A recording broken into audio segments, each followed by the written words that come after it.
Hey, thanks for tuning in. Today, for those of you who know me, you know I love bullets.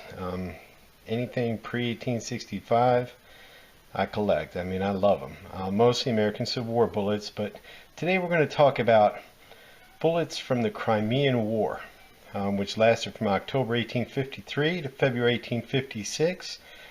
It was a conflict where the Russian Empire lost to an alliance of the British, French, and the Ottoman Empire, and Sardinia. Okay, what's really great, this was one of the first modern wars where the rifled musket made a huge impact, and we see a lot of technology developing in small arms ammunition at this time. We're going to take a brief overview of some of the rounds that have been recovered. This is a fairly comprehensive collection of the basic types. I'm missing a few pieces that I look to pick up in the future, but this will be a pretty good overview. What's great about these, you can pick up some of these are pretty rare bullets, and you usually can pick them up, or you used to be able to pick them up really inexpensively. A lot of these were dug in the Ukraine and the Crimea around the towns of Sebastopol and Balaclava in the late 1980s, 1990s. A lot of these were dug. The Ukrainian government's tightened up quite a bit on metal detecting in that area, so it's a lot tougher to find some of these bullets now, but you can track them down. They don't seem to be coming over in the big quantities that they were 10 years ago, but they still show up on occasion. Usually the more common types. The rare types a little bit tougher to find, but just a quick scan of some of the bullets we'll be talking about in this video. These are mostly going to be French, British, some Russian, and a couple of Sardinian rounds. Okay, first we're going to look at some of the Russian ammunition. Most common type is the 69 caliber round ball. Basic ammunition type used all over the world, carried over through the American Civil War. The next type are these 69, 70 caliber rifled musket balls. These are what are called Peter's balls. They're of a Belgian design. 3 rings. They have a pin cone cavity. Okay.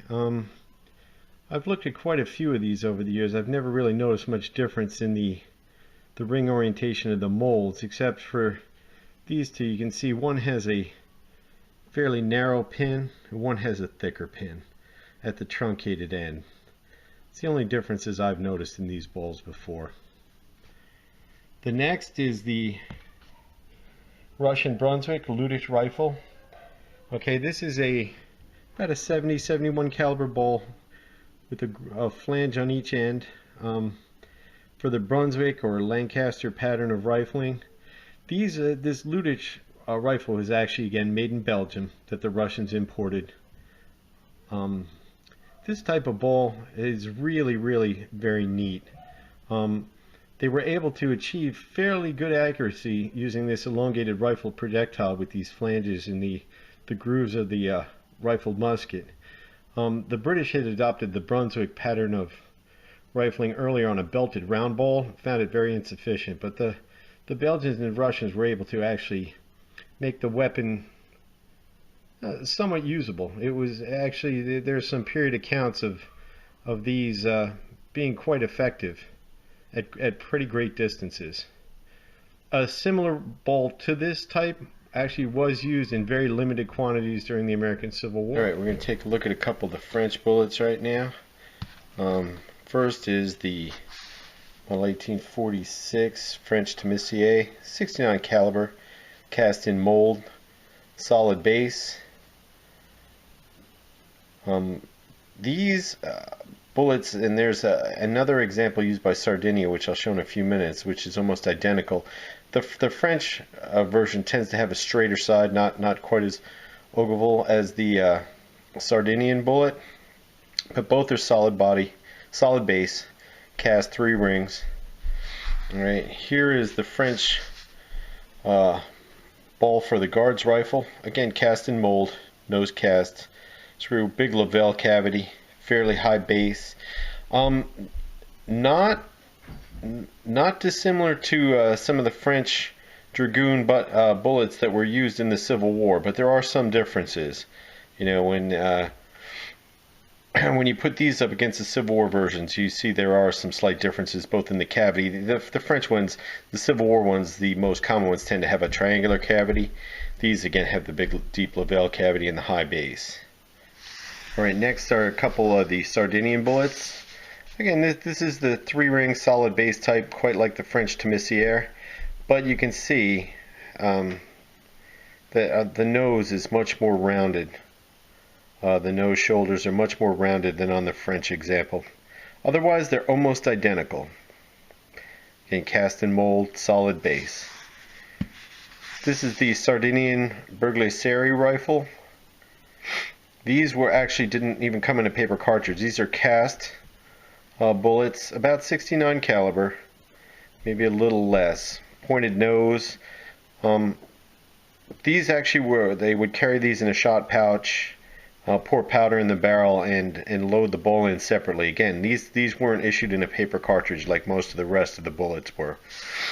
Now there's two more types that are very similar to the Timissières, and I'm not really sure whose these were. I'm thinking they're most likely French, but they could be Sardinian. They could even be, Austrian types. There are some differences in the molds. This type is usually characterized by a slight underpore cavity in the base of the bullet. They have a fairly straight shoulder profile, fairly typical of the French ammunition. But again, there are some differences between this and the French Timissière when you put these side to side. They really are different. These tend to be a little bit shorter by a couple millimeters than the regular French Timissière or the Sardinian example. And now we're going to take a look at some of the Nestlers. Nestlers were a slug used in the smoothbore rifle with an attempt to give some stability to the ball and clear up and straighten up the trajectory out of the smoothbore muskets. And these are really cool because these bullets have ancestors that were directly used in the American Civil War. And those of you guys familiar with American Civil War bullets, the CS shotgun slug, which actually never was used in a shotgun. It actually is a later version of a Nestler. It was used in a 69 caliber smoothbore musket, and it was an attempt by the Confederates to get stability based on the Nestler principle. During the Crimean War, there were a couple different Nestlers used by the French, the Russians, and the Sardinians. The French and Sardinian Nestlers are pretty difficult to differentiate from each other. I mean, typically the rule of thumb is the ones that have a clip nose sprue clipping on the nose, they're typically considered to be the French version. They both have very thick base skirts and the pronounced pin sticking up through the bottom. The Russian versions tend to have a narrower skirt, narrower exterior skirt. That seems to be the main differentiation between them. You know, there are slight differences in the heights of these projectiles. I mean, it's really something that needs a lot further study. I mean, they really are a very, very interesting ball. And again, I like them because they transcended into the Civil War. Albeit the shotgun slugs look a little different, but they're the same principle.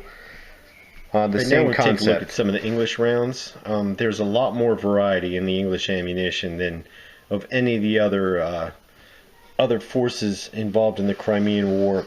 The first two examples I'll show you. This one, unfortunately, has been whittled a bit, so it's not a super accurate representation. I got to get another example to replace this. This originally had a iron cup in the base. This was for the model 1842 musket. It's about a 75 caliber projectile and looks to be cast in mold. This one with the iron cup inserted. The iron cup is gone. Very shallow cavity on this one, and we'll look at cavities that some of the iron cup these big minis in a few minutes, but this one's fairly shallow. This is an interesting piece. These are fairly rare. These again were for the altered 1842 rifle musket. These were used by the Royal Marines. This 4-groove mini bullet with the iron cup in the base, again cast in mold.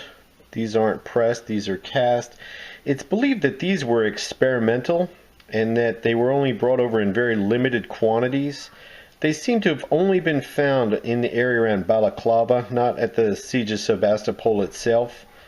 Again, this is a tough bullet to find, a real tough one. Probably one of the rarer, well, definitely one of the rarer types of Crimean War mini bullet right there. And then we go to the 69 calibers, which were used again on some of the large bore. These are all iron cups. Again, this is the first version, which has it's cast in mold, no markings on the base, iron cup, and you can see it has a very pronounced kind of rounded base on it. The later version, the second version, again same size, the base is much straighter. It'll have the 4 English broad arrows on the base with the iron cup. Here's one cut in section. I cut this one in half so you can see how the iron cup fits on the bottom. These have a very, very large cavity, and what's very interesting is the cavity in these. They all have numbers at the top. Very similar to a lot of the tower ammunition at the time of the Civil War, the plug-base Enfields. They have a lot of numbers on them. These also have numbers. We believe that the numbers were probably put on to identify different dies, because these bullets were actually pressed in mold, these later ones. They weren't cast, they were pressed in a mold off clips of bar lead. And the numbers probably identified different punches, so they could do a little product testing every so often and see once the number wore out, you knew the punch was starting to wear out. But you can see this iron cup in the base, it's rounded in profile. Okay, doesn't extend all the way up, but when the musket's fired, it pushes up through this cavity and helps expand the skirt of the bullet into the rifling. Here's another example. This one does not have the iron cup remaining in it. Unfortunately, the light's not too good here, but this has a number 1 in the base. This cut example had a number 2 in the base. Next, we have the 57 calibers, which are very, very typical of ammunition that you'd see on this during the Civil War period. These were the first rounds carried in for the 1853 musket. You know, they have a fairly shallow cone cavity, pressed in mold again. There's 2 different varieties that I've seen. One is the plain skirt, okay. And then you have one that actually has has British broad arrows in it, typical of the later versions. These regular Enfields, the skirt is much thinner than on the iron base varieties, so these broad arrows are pretty tough to see, but they are there. Later, the iron cup was inserted into the Enfields that were brought in later, I guess about 1855, I'm thinking. These Enfields all have the 4 arrows on the base, iron cup. They're pressed in mold. Here's a cutaway section, again showing the iron cup in the cavity. Pretty neat. Again, same principle as on the larger bullets. When fired, the iron cup pushes up into the cavity, expands the skirt into the rifling of the bullet. Now here's a very interesting one. This one kind of makes me laugh here. This is the iron cup inserted the wrong way, backwards, into the base of this Enfield. Again, British broad arrow marks on the base, pressed in mold. These were the last rounds used during the war by the British. These were the most modern rounds, and they're the direct precursor to the Civil War Enfield with the boxwood plug. So there you have it. You have some ammunition there, the Crimean War. I hope this has been at least a little bit insightful. You know, there's a couple great articles written on some of this ammunition if you want to go online. A couple really knowledgeable people have written extensively about the firearms used during the Crimean War and some of the ammunition. It's really a subject that is very interesting, but you know, hasn't been researched nearly as well as the American Civil War for obvious reasons. But again, thanks for hanging on. Thanks for sticking with me through this, and I hope you enjoy it. Take care.